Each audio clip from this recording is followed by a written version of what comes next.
आज चुनाव के चंद दिन हुए हैं, एकाएक भवन निर्माण जागता है। हम तो एविडेंस के साथ आपके पास बैठे हैं, प्रेस कॉन्फ्रेंस कर रहे हैं कि 2 साल से किराया बकाया है। 2 साल से आप कहाँ सोए हुए थे? एक चाचा को कहते थे नरेंद्र मोदी से बैर नहीं, नीतीश तेरी खैर नहीं। नमस्कार, दर्श न्यूज देख रहे हैं आप और मैं हूं आपके साथ दक्षा प्रिया। राष्ट्रीय लोक जनशक्ति पार्टी के राष्ट्रीय अध्यक्ष व पूर्व केंद्रीय मंत्री पशुपति कुमार पारस को पिछले दिनों बड़ा झटका लगा, जहां पर उनका जो बंगला है जो पार्टी के नाम से आवंटित था उसका आवंटन रद्द कर दिया गया। इसके ठीक बाद अब ये आवंटन लोक जनशक्ति पार्टी रामविलास के नाम से हुआ। नोटिफिकेशन जारी किया गया, जिसके बाद चाचा पशुपति पारस की पार्टी की तरफ से कई तरह की बातें कही गई। लेकिन फिलहाल इस मामले को लेकर राष्ट्रीय लोक जनशक्ति पार्टी की तरफ से एक प्रेस वार्ता रखी गई थी, जिस प्रेस वार्ता में इस पार्टी के राष्ट्रीय प्रवक्ता श्रवण अग्रवाल साफ तौर से कई तरह के आरोप जो हैं वो चिराग पासवान की पार्टी पर लगाते नजर आए। उन्होंने ये भी कहा था कि सीएम नीतीश कुमार को लेकर जिस तरीके से वो कहते थे और अब उन्हें चाचा बना दिया है, और तो और हनुमान सीएम नीतीश कुमार के भी बन रहे हैं, इसके अलावा प्रधानमंत्री नरेंद्र मोदी के भी बन रहे हैं। इसको लेकर भी कई तरह की बातें जो हैं वो कहते नजर आए हैं राष्ट्रीय लोक जनशक्ति पार्टी के प्रवक्ता श्रवण अग्रवाल। क्या कुछ कहते नजर आ रहे हैं, आइए आपको सुनाते हैं। इसमें सरकार की भी भूमिका देखते हैं, सत्ता पक्ष के नेताओं की भी भूमिका देखते हैं, या सिर्फ भवन निर्माण विभाग की भूमिका देखते हैं? नहीं, इसमें भवन निर्माण विभाग के कुछ निकम्मे अफसर का इसमें दोष है। और आप ये बताइए, जब हमने किराया भुगतान के लिए 2 बार आपको लिखा है, 22 में भी आपसे संपर्क साधा, लिखित में आपको दिया, आज भी हम राज्य स्तरीय, क्योंकि किसी पार्टी के प्रवक्ता ने कहा कि हम रजिस्टर्ड पार्टी हैं।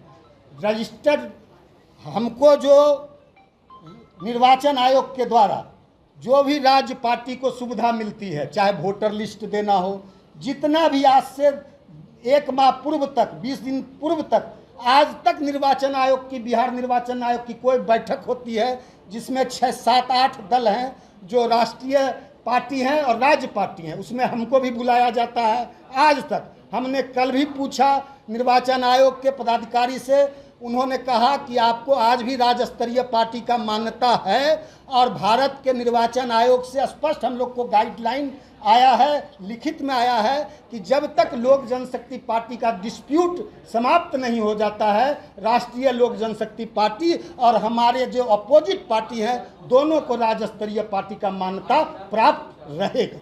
श्रवण जी आपने कहा, मंत्री हैं जयंतराज, उन्होंने कहा है कि आपने 3 साल से रेंट नहीं लिया है और नहीं आपके पास कोई सांसद है, न ही कोई विधायक है।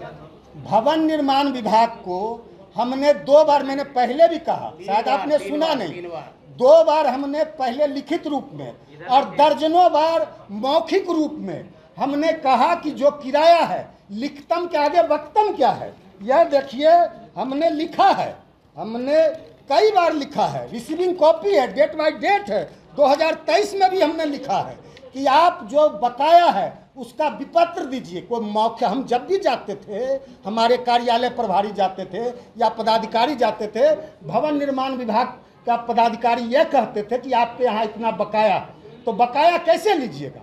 बकाया आप विपत्र दीजिएगा, बिल दीजिएगा। हमने कहा हम उसका भुगतान करेंगे, सारा लिखित है, और सारा लिखित है। जो भी राज्य स्तरीय पार्टी है उसको गाइडलाइन है, बिहार सरकार का गाइडलाइन है कि पटना में एक पार्टी कार्यालय आवंटित किया जाएगा। उसको आज तक भवन निर्माण विभाग ने, आज चुनाव के चंद दिन हुए हैं, एकाएक भवन निर्माण जागता है, एकाएक भवन निर्माण मंत्री को सूचना मिलती है कि 2 साल से किराया बकाया है। 2 साल से आप कहाँ सोए हुए थे? आप बताइए, हमारे पास तो एविडेंस है, हम तो एविडेंस के साथ आपके पास बैठे हैं, प्रेस कॉन्फ्रेंस कर रहे हैं कि हमने कई बार लिखित रूप में कि राष्ट्रीय लोक जनशक्ति पार्टी के रूप में इसका नवीकरण किया जाए और किराया हमसे लिया जाए। किराया देने के लिए, किराया का भुगतान करने के लिए, और जो भारत का निर्वाचन आयोग के द्वारा हमको जो पार्टी टूटने के बाद राज्य पार्टी का हमको दर्जा दिया गया, सारा चीज़ हमने एविडेंस के साथ भवन निर्माण विभाग को लिखित रूप में उपलब्ध कराया था। लेकिन आप एक चीज बताइए, अभी आपने कहा 243 पर हम चुनाव लड़ेंगे, आप एनडीए के अंग हैं। एक मिनट, आप एनडीए आपने लगता है सुना नहीं, क्या? हमने कहा 243 सीट पर हम तैयारी करेंगे। हमने ये नहीं कहा कि 243 सीट पर चुनाव लड़ेंगे।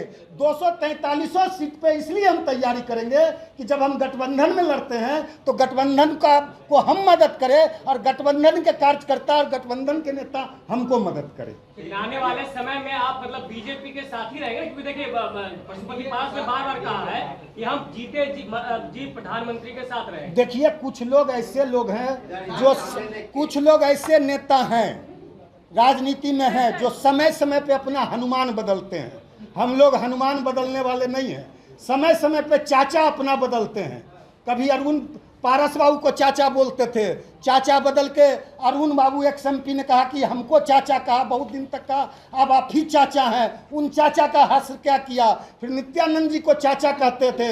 एक चाचा को कहते थे नरेंद्र मोदी से बैर नहीं, नीतीश तेरी खैर नहीं, हमारी सरकार बनेगी, नीतीश कुमार को बेऊर जेल भेजेंगे।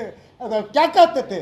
जनता दल यू के लोग ही नहीं कहते थे कि चिराग मॉडल, एक मॉडल आया। ललन बाबू, आदरणीय ललन बाबू राष्ट्रीय अध्यक्ष थे, उनके पार्टी के सारे लोग कहते थे कि चिराग मॉडल नहीं चलेगा। चिराग मॉडल ने बिहार को नुकसान किया, चिराग मॉडल ने जनता दल यू का भारी नुकसान किया। अब चिराग मॉडल क्या कहता था? Bihar first, Bihari first. नीतीश कुमार को हम लोगों से पार्टी किस लिए टूटी?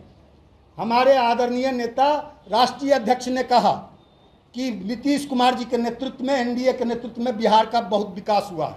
चिराग पासवान 2020 में कृष्णापुरी से उठ के यहाँ आया, कहा कि हम नीतीश को जेल भेजना चाहते हैं, आप नीतीश का बड़ाई करते हैं, आपको प्रदेश अध्यक्ष से 2 दिन के अंदर हटा देंगे। अब प्रदेश अध्यक्ष से हटा दिया। पशुपति कुमार पारस जी को कहा कि हम लोग थे कि एनडीए में आप चुनाव लड़िए, उसने कहा कि नहीं, हम नीतीश कुमार को कमजोर करेंगे, नीतीश कुमार के विधायकों को हराएंगे, नीतीश कुमार के पार्टी को तीसरे नंबर की पार्टी बनाएंगे। अब बड़ा दम्भ बढ़ता था, आज साष्टांग चरण स्पर्श करता है। तो आजकल तो हनुमान बदल दिए हैं। कल तक नरेंद्र मोदी जी आदरणीय यशस्वी प्रधानमंत्री उनके राम थे, आज चल गए हैं नीतीश कुमार जी का। ये तो हनुमान बदलते रहते हैं। और 2025 में भी देखिएगा कहीं न कहीं ये लालू यादव को अपना राम नहीं मान ले, वहाँ हनुमान बन के वहाँ नहीं चले जाए। भाजपा ने आपको साथ नहीं दिया तो दूसरा अल्टरनेट क्या है? भाजपा ने हमको हमेशा साथ दिया है, भाजपा आज भी हमारे साथ है। हम लोग पहले भी कहे हैं, देश हित में, राज्य हित में, और हम लोग बतासा के लिए मंदिर को तोड़ने वाले लोग नहीं हैं। यह ठीक बात है कि एक भी सीट हमको नहीं मिला। अंतिम समय में जब नामांकन का दौर शुरू हो गया, नॉमिनेशन बिहार में शुरू हो गया, देश में नामांकन की प्रक्रिया शुरू हो गई, तब हमको एक भी टिकट नहीं दिया गया। हम लोगों ने फैसला लिया, पार्टी के लोगों ने कहा कि ऐसे में एक भी पल में केंद्रीय मंत्री के रूप में बना रहने का औचित्य पारस बाबू आपको नहीं है। केंद्रीय मंत्रिमंडल से रिजाइन किया। उसके बाद हम लोगों ने कहा। तो सुना आपने क्या कुछ कहना था श्रवण अग्रवाल का। एक प्रेस वार्ता को संबोधित करते हुए राष्ट्रीय लोक जनशक्ति पार्टी की तरफ से ये कहा गया है। कैमरा पर्सन ऋतिक के साथ मैं दक्षा प्रिया, दर्श न्यूज़, पटना।